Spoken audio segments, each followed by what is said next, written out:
This is Matthew Carter from Bitcoin University, and today I wanted to answer the question, has Bitcoin failed as a medium of exchange? This is based on a tweet that many of you sent me, a tweet from Nic Carter that goes like this. One of the most interesting charts I put together recently, Bitcoin's utter failure as a medium of exchange versus clear product market fit. I think that's what PMF stands for stablecoins. In other words, the technology works really well with what the market is demanding.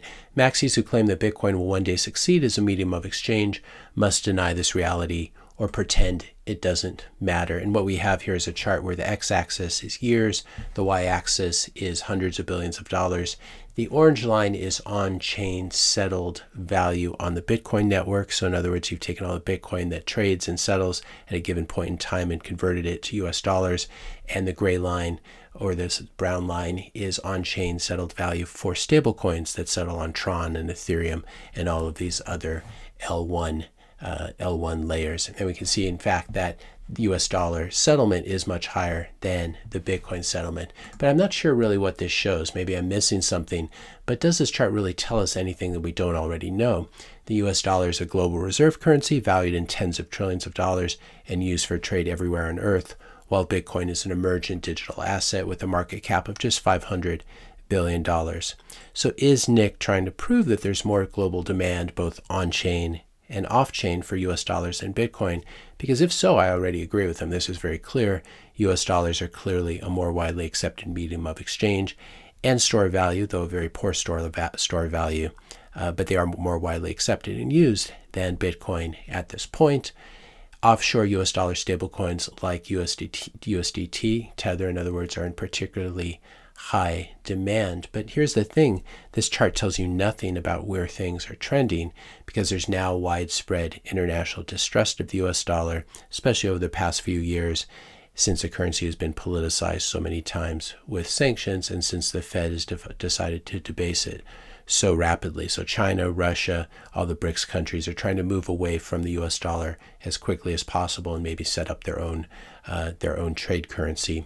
As we all know, global reserve currencies don't last forever. I'm not sure why Nic thinks the US dollar is going to last forever. We can see the Florentine florin here, Venetian ducat, all the way down through the Portuguese, the Spanish, the Dutch, the French, the British, with the pound sterling, and finally the US dollar, which is the global reserve currency and global reserve asset.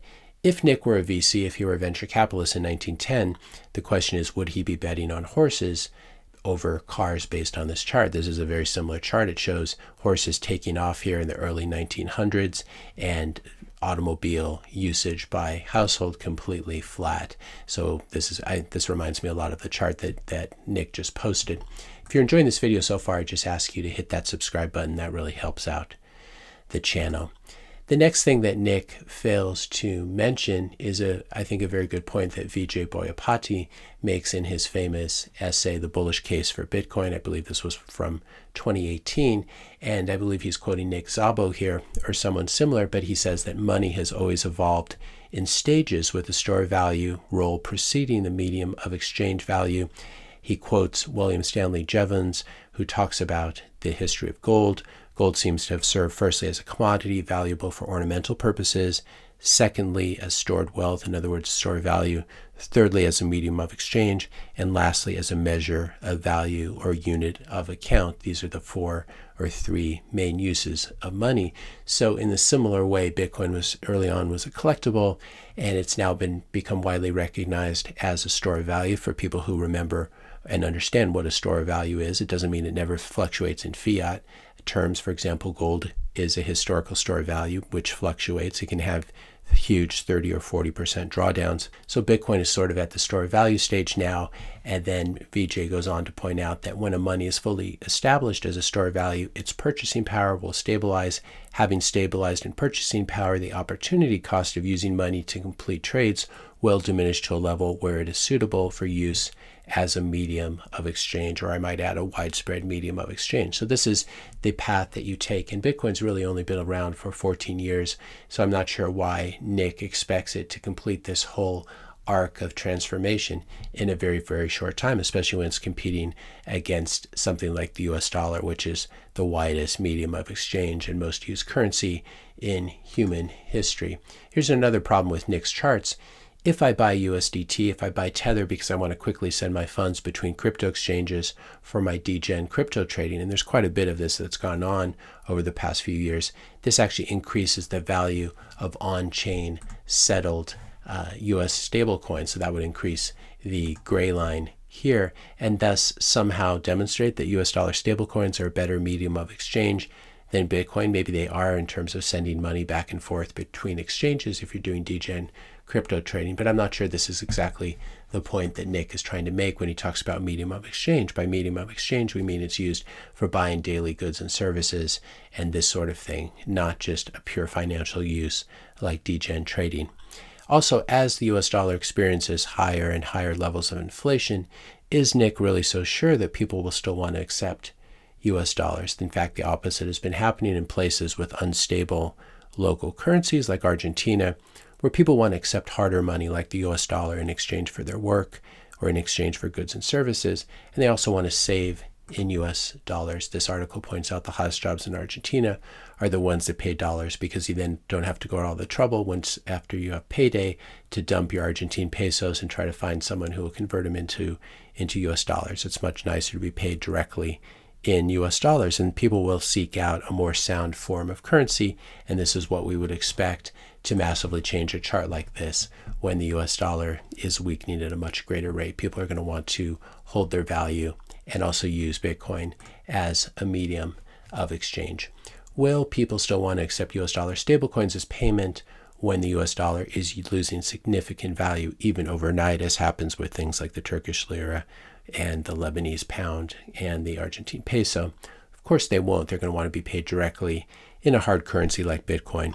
And that's when Bitcoin is both a medium of exchange and a store of value will really shine, because you'll get paid in Bitcoin, you'll save in Bitcoin, and then you'll want to spend in Bitcoin as well. There's no reason to have another different form of money for medium of exchange.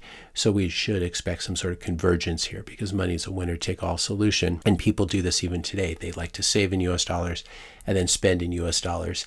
And that's the ideal convergence. You don't want to have all the frictions involved that are involved when you switch between two different currencies. And so money really is a winner-take-all competition, as we've seen. Doesn't mean that other forms of money won't exist, but we can see, for example, over the past 80 years, the US dollar has been the winner-take-all. And there are many, many currencies that coexist with it, but many of them peg themselves to the US dollar or otherwise derive their value from the US dollar. And something similar, I think, will happen with Bitcoin. A final point here, Nic's metrics do not measure real medium of exchange activity happening on layer 2s like the Lightning Network on Bitcoin. So if, for example, I open a channel with just 10 Bitcoin and then I send tons of sats back and forth with my channel partner on Lightning and even across the whole network, Nic's metrics are only going to register that initial channel opening on the base chain, which is a 2-of-2 multisig transaction that takes place on the Bitcoin base layer, and also the closing of that channel when and if it happens. And so Nic's metrics here, they leave off all that economic activity that is constantly flowing across the Lightning Network.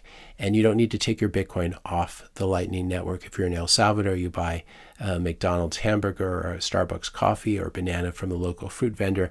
All these sats stay on the Lightning Network and move around on the Lightning Network. So Nic's not even taking that into account. The Lightning Network is still relatively small compared to these other assets, but it's there can be a lot of economic activity there in terms of money being sent back and forth, and that's something that Nic omits in his chart there. We have to say that Nic is really making some weird arguments here, so that makes me want to ask, could there be any monetary incentives that are clouding Nic's thinking and motivating him to pursue this line of argument? And when you dig into his Twitter feed, you realize that there is. He just a couple days ago, actually on Monday, on September 11th, announced that he's leading a seed round of financing for Mountain Protocol. This is USDM. It's a new stablecoin that offers interest. If we take a look at his following tweet, Mountain is a permissionless, nationally regulated, rebasing, interest-bearing stablecoin that passes on yields from short-term treasuries held in reserve. He says it's permissionless.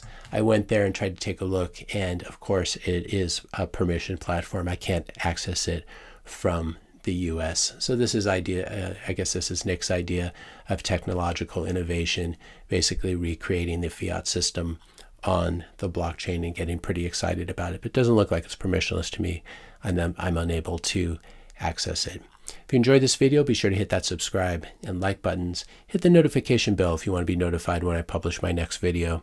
And let me know your questions and comments in the comment section below. Thanks a lot for watching, and I'll see you in the next video.